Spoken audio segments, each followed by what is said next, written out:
Good afternoon. Today is Monday, December 28th. I'm Jim Weatherup, Chairman of the Oswego County Legislature.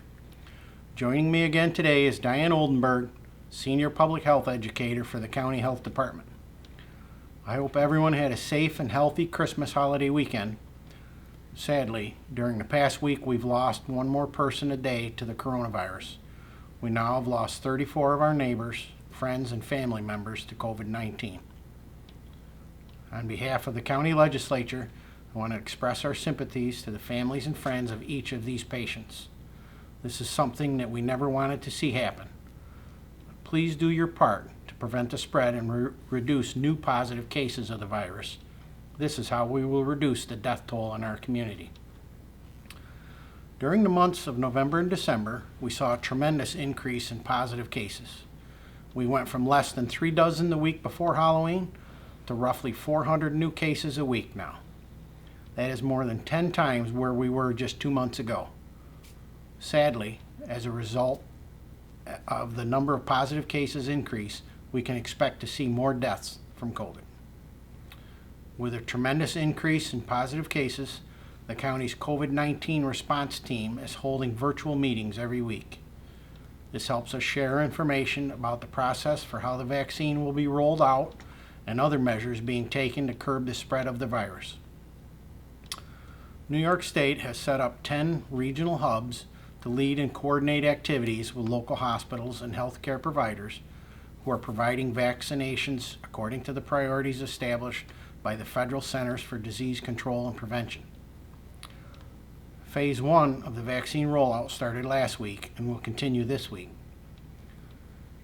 According to the State Department of Health, people who are approved to receive the vaccine during the first phase include high-risk hospital workers, such as emergency room workers, intensive care unit staff, and pulmonary department staff, nursing home residents, nursing home staff, followed by all long-term and congregate care residents and staff, emergency medical service workers, and other healthcare workers, coroners, and medical examiners.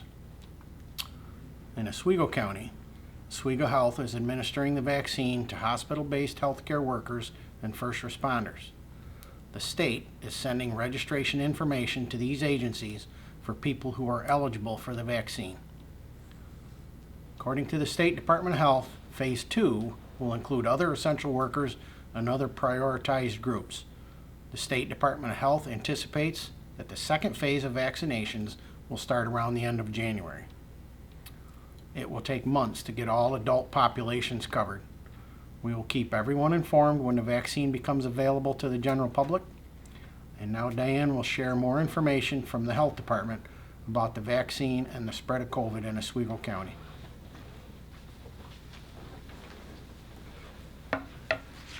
Thank you, Chairman Weatherup.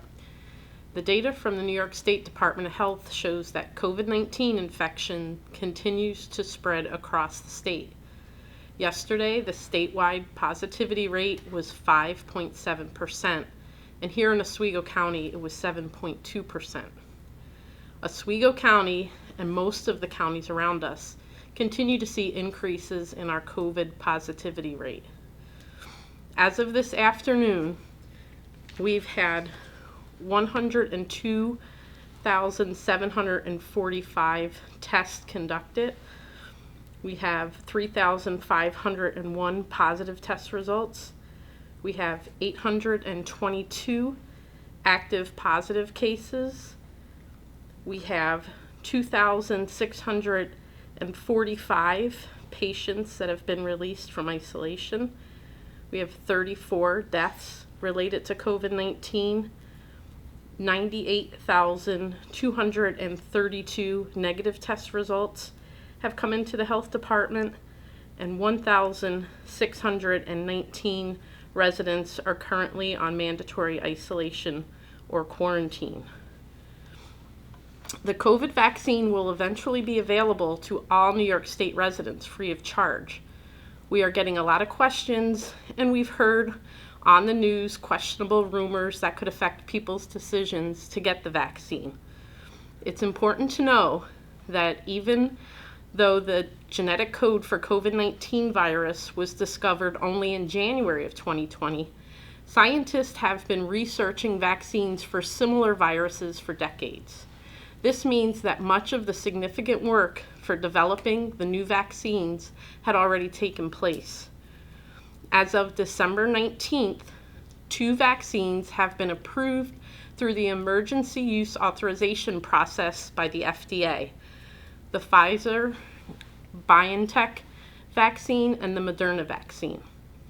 The vaccines are more than 94% effective and have gone through the same rigorous review that all vaccines must follow in the United States. There were 3 rounds of clinical trials with thousands of participants in a diverse range of race, age, and other demographics for both vaccines. The Federal Centers for Disease Control and the Food and Drug Administration will monitor the vaccines to look for safety issues now that they are in use. Good sources of information about the COVID vaccine are at the New York State website at ny.gov/vaccine and cdc.gov/coronavirus. In addition to the growing number of people in Oswego County who are becoming infected with the coronavirus, the county health department recently received lab confirmation of the first case of a patient with both COVID-19 and influenza.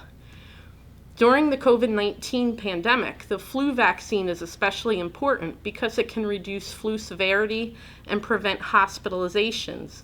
These are critical considerations at a time when our health care system is already burdened by COVID-19.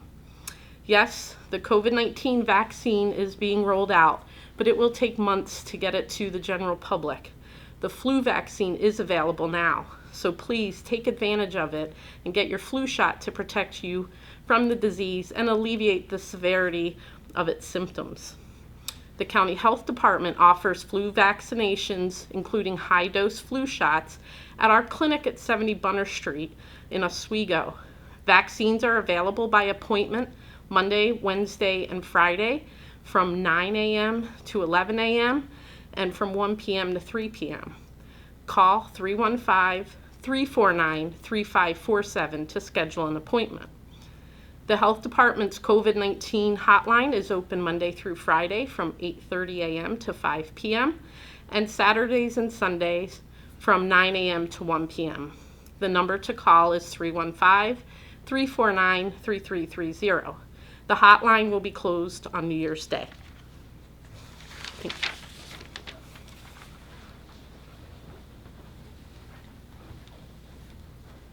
Thank you, Diane. We still need to work together to slow the spread of the virus and avoid a post-Christmas surge.